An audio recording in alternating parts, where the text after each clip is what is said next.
ఒక అమ్మాయిలో కొన్ని ల్యాక్స్ ఆఫ్ ఎగ్స్ ఉంటాయి.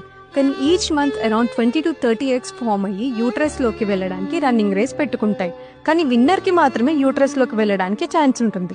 సో ఏ ఎగ్ అయితే విన్ అవుతుందో ఆ ఎగ్ మాత్రమే ఫెలోపియన్ ట్యూబ్ ద్వారా ఓవరీ నుండి యూట్రస్ కి వెళ్తుంది. ఆ మిగతా ఓడిపోయిన ఎగ్స్ అన్ని చచ్చిపోతాయి. ఈ ఎగ్ యూట్రస్ లోకి వెళ్ళాక 24 hours మాత్రమే బ్రతుకుంటుంది. ఆ టైంలో స్పర్మ్ వచ్చి ఎగ్ ని మీట్ అయితే బేబీ ఫామ్ అవుతుంది. ఈ ఎగ్ యూట్రస్ కి వచ్చే లోపు బేబీ వస్తుందని జాగ్రత్తగా చూసుకోవడానికి యూట్రస్ ఒక ఎండోమెట్రియం లైన్ ని ఫామ్ చేస్తుంది. ఒకవేళ ఎగ్ రిలీజ్ అయిన 24 hours లోపు స్పర్మ్ ఎగ్ తో ఫర్టిలైజ్ అవ్వకపోతే ఆ ఎగ్ చచ్చిపోతుంది. దానివల్ల ఎండోమెట్రియం లైన్ హార్ట్ బ్రేక్ అయ్యి బాధతో బయటకు వచ్చేస్తుంది. దాన్ని మనం పీరియడ్స్ అంటాం. దీనివల్ల stomach pain, back pain, weakness, irritation, mood swings, food cravings ఇలా చాలానే ఉంటాయి. కానీ ఒక్కొక్కరికి ఒక్కోలా ఉంటుంది. కొంతమందికి అయితే పీరియడ్స్ వచ్చే 1 to 2 weeks ముందు నుండి ఇవి స్టార్ట్ అయిపోతాయి. దాన్ని ప్రీ మెన్స్ట్రువల్ సిండ్రోమ్ అంటారు.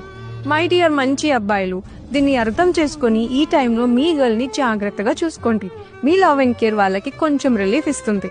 మీరు పట్టించుకోకుండా వాళ్ళు చిరాకు పడుతున్నారని మీరు కూడా చిరాకు పడితే మెంటల్ గా స్ట్రెస్ ఫీల్ అవుతారు. స్ట్రెస్ ఎక్కువ అయితే పీరియడ్స్ రెగ్యులర్ అవుతాయి. ఆ ఇర్రెగ్యులర్ కనుక రెగ్యులర్ అయిందంటే ప్రెగ్నెన్సీ ఇష్యూస్ వస్తాయి.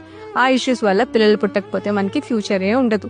అంత పెద్ద లాస్ మనకొద్దు, కానీ ప్రేమగా చూసుకోండి, అన్నీ సెట్ అయిపోతాయి. జాగ్రత్త. ఇట్లు మీ విన్నీ.